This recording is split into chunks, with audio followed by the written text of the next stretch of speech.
میں اگر 75 سال پہلے کی بات کروں تو آج کھڑے ہو کے ہم اگر دیکھیں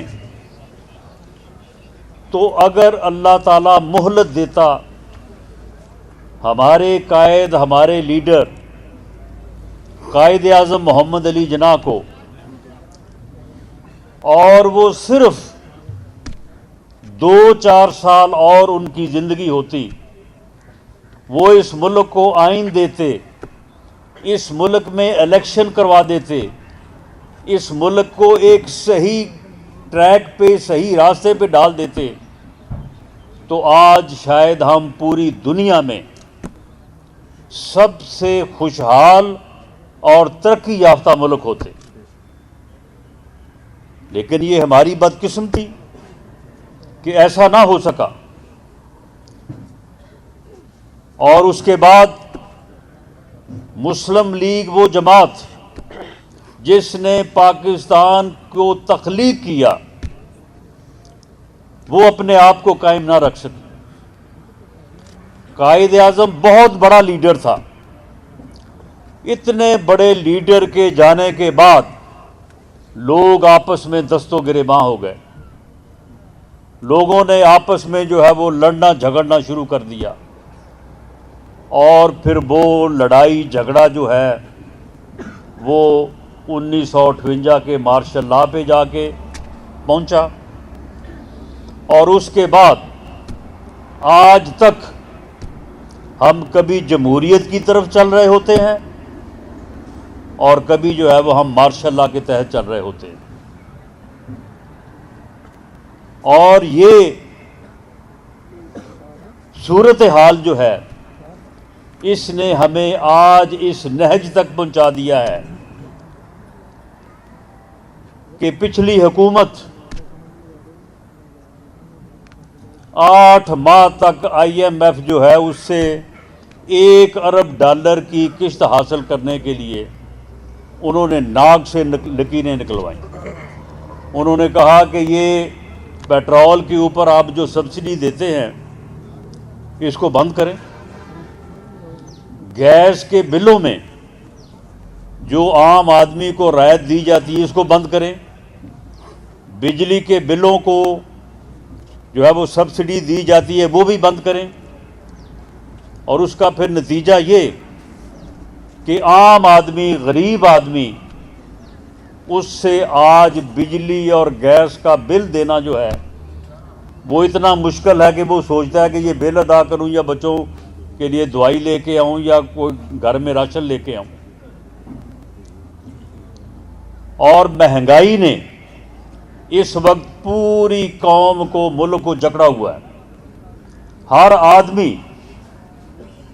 اگر کوئی زیادہ پیسے کماتا ہے، صاحب حیثیت بھی ہے، وہ بھی پریشان ہے، اور غریب آدمی کی پریشانی کا تو کوئی حد حساب نہیں ہے۔ لیکن میرے بھائیوں، جتنی بری حالت آج ہے، یہ کل کی بات ہے 5 سال کی، اس وقت کوئی ایسی صورتحال تو نہیں تھی۔ یہ 2018 کا الیکشن آج سے 5 سال پہلے تھا، اس وقت بجلی کے بل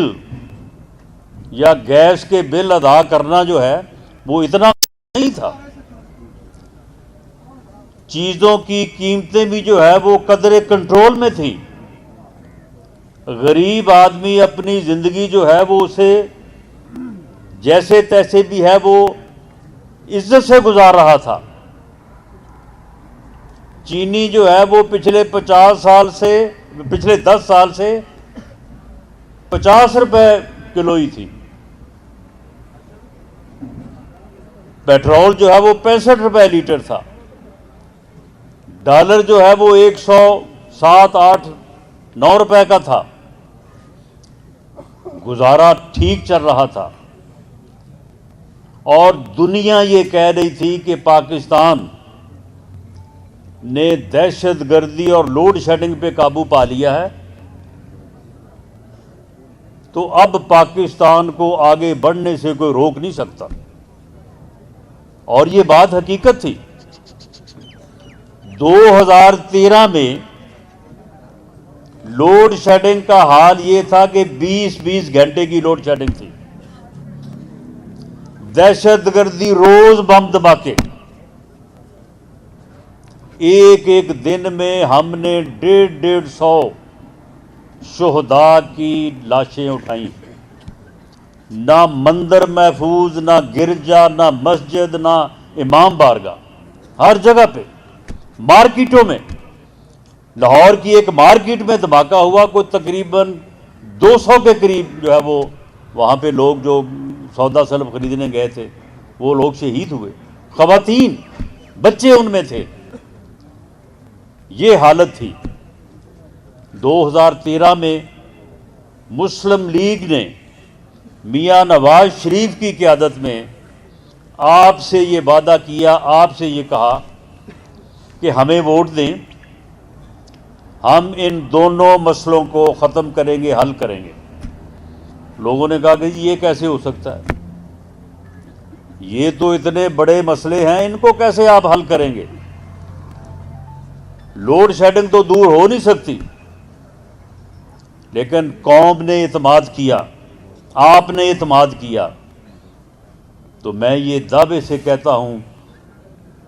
آپ اس بات کے گواہ ہیں کہ اگلے 4 سال میں دونوں مسئلے حل ہوئے، دہشت گردی بھی ختم ہوئی اور لوڈ شیڈنگ کا بھی خاتمہ ہوا، اور اس کے بعد ملک جو ہے وہ صحیح ٹریک پہ آ گیا۔ 6.2 شرح نمو تھی، اگر شرح نمو 7 ہو جائے تو ملک میں نہ کوئی بے روزگار رہتا ہے، نہ کوئی جو ہے وہ بھوکا سوتا ہے، نہ کوئی بن دوائی کے مرتا ہے۔ ہماری معیشت کا نمبر 24واں تھا، 20 نمبر جسے G20 کہتے ہیں، G20 ممالک کی ایسوسی ایشن بنی ہوئی ہے، وہ کہتے ہیں کہ ہم 20 دنیا کے امیر ترین ملک ہیں، ہم ان کے اندر قدم رکھنے کو تیار تھے۔ آج ہمارا 47واں نمبر ہے۔ سی پیک میاں نواز شریف کے ایک اشارے پہ، اس کے صرف کہنے پہ چائنا نے 40 ارب ڈالر کی انویسٹمنٹ جو ہے وہ پاکستان میں کرنے کا وعدہ کیا، معاہدہ کیا۔ آپ کو پتہ ہے کہ جب چائنا کے صدر آ رہے تھے، ایک صاحب وہاں پہ دھرنا لے کے بیٹھے تھے، چائنا کے سفیر ان کے پاس گئے، انہوں نے کہا کہ ہم آپ کے ملک کے لیے ایک ایسا منصوبہ لا رہے ہیں کہ پاکستان یہاں درمیان میں ہے، آدھی دنیا ایک طرف ہے، آدھی دنیا ایک طرف ہے، دنیا اس طرف کی، دنیا اس طرف کی دنیا سے تجارت کرے گی، پاکستان کو جو ہے وہ محصول کی شکل میں جتنی آمدن ہوگی اس سے پاکستان کے سارے دکھ درد اور سارے مسئلے حل ہو جائیں گے۔ تو چائنا کے صدر آ رہے ہیں، یہیں سے انہوں نے گزرنا ہے، تو آپ مہربانی کریں یہ دھرنا جو ہے یہ 2-3 دن کے لیے اٹھا لیں، چائنا کے صدر آ کے آپ سے معاہدہ کریں گے، آپ کے ملک سے وہ چلے جائیں گے واپس، آپ دھرنا پھر لے آئیں یہاں پہ۔ اس نے کہا نہیں، میں تو نہیں اٹھاؤں گا، میں دھرنا یہیں پہ رکھوں گا۔ اس دھرنے کی وجہ سے وہ سی پیک کا منصوبہ جو ہے وہ 1 سال لیٹ ہوا، لیکن بہرحال وہ منصوبہ اس کے اوپر جو ہے وہ عمل ہوا، اور اس کی وجہ سے ہی 4 سال میں جو ہے وہ لوڈ شیڈنگ دور ہوئی، بجلی کے کارخانے لگے، لیکن لگانے والے چائنا کے لوگوں نے کہا کہ یہ منصوبے ہم اپنے ملک میں جس میں ہم یہ بناتے ہیں ہم ان کو 5 سال میں مکمل کرتے ہیں، یہ آپ کیا چیز ہیں کہ آپ نے 3 سال میں یہ مکمل کر لیے؟ اور اس کے پیچھے تھا میاں شہباز شریف، اس نے دن رات محنت کی، سر پہ کھڑا ہو گیا، اور اس نے وہ منصوبے جو ہے وہ مکمل کروائے۔ انہوں نے پھر اس کا نام رکھ دیا میاں شہباز شریف کو، وہ پھر پنجاب سپیڈ کے نام سے جو ہے وہ پکارتے تھے۔ تو اس طرح سے جو ہے وہ 4 سالوں میں لوڈ شیڈنگ کا اور جو ہے وہ دہشت گردی کا خاتمہ ہوا. یہ سی ٹی ڈی جو ہے، سی ٹی ڈی کا ڈپارٹمنٹ ہم نے بنایا. ہم نے ان لوگوں کو جو ہے وہ بھرتی کیا. ایک کانسٹیبل کی تنخواہ جو ہے وہ اس وقت ہم نے 1 لاکھ روپے رکھی. اس وقت 1 لاکھ روپے بڑی تنخواہ تھی، افسروں کی تنخواہ نہیں تھی. ہم نے ان کو دنیا بھر سے زیادہ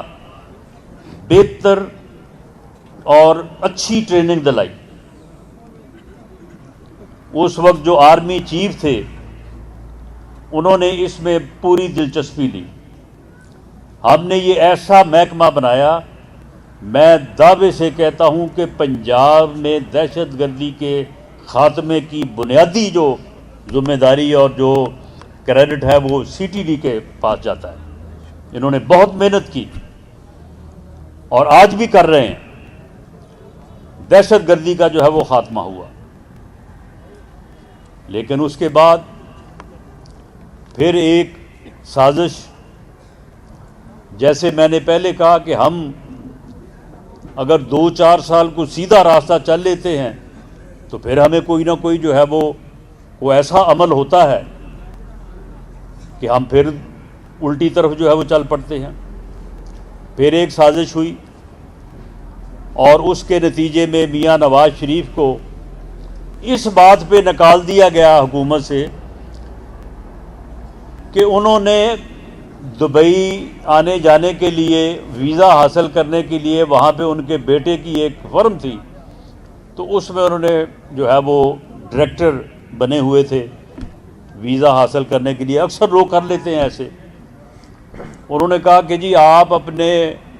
بیٹے کی فرم میں ملازم تھے تو آپ نے یہ نہیں لکھا اپنے کاغذوں میں، اپنے پیپرز میں جو یہ ہم اب جو اپنا الیکشن میں جمع کراتے ہیں ریٹرننگ افسر کے پاس، آپ نے یہ لکھا ہی نہیں ہے کہ آپ اپنے بیٹے کی جو فرم میں ملازم تھے تو آپ وہاں سے جو ہے وہ تنخواہ لیتے ہیں.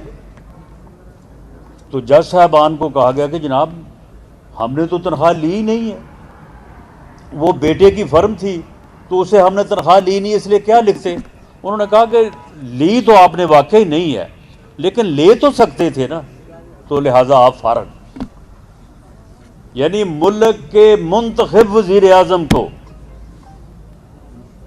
فارغ کرنے کا آپ بہانہ دیکھیں، فارغ کرنے کی آپ دلیل دیکھیں، اور ان کے خلاف جو ہے وہ کیسز بنائے گئے بعد میں. تو معاملہ یہ ہے کہ اس طرح سے دوبارہ ایک صحیح راستے پہ چلتا ہوا ملک جو ہے اسے دوبارہ جو ہے وہ ڈی ریل کر دیا گیا. ایک ایسی حکومت اور ایک ایسے شخص کے سپرد کیا گیا. معاملہ یہ ہے کہ آج آپ یہاں پہ بیٹھے ہیں، پچھلے الیکشن میں گل فیملی یا قمر منصور گل صاحب میرے ساتھ نہیں تھے. اگر میں الیکشن کے بعد کہتا کہ میں تو جی ان کو چھوڑوں گا نہیں، میں تو ان سب کو جو ہے وہ جیلوں میں ڈالوں گا جنہوں نے مجھے ووٹ نہیں دیا، جنہوں نے میری مخالفت کی ہے، تو پھر آج میں یہاں پہ کھڑا ہو سکتا تھا؟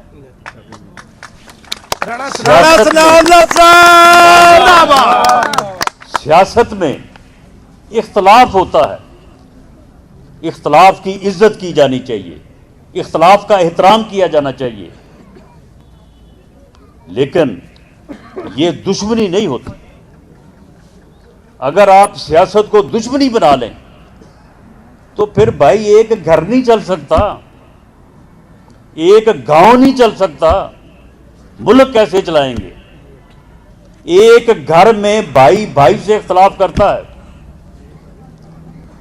میاں بیوی آپس میں اختلاف کرتے ہیں، بیٹا باپ سے اختلاف کر سکتا ہے، تو سننا چاہیے اختلاف، دلیل سے سمجھنا بھی چاہیے، سمجھانا بھی چاہیے. لیکن اگر اس بنیاد کے اوپر یہ کہا جائے کہ جی یہ تو دشمنی ہے،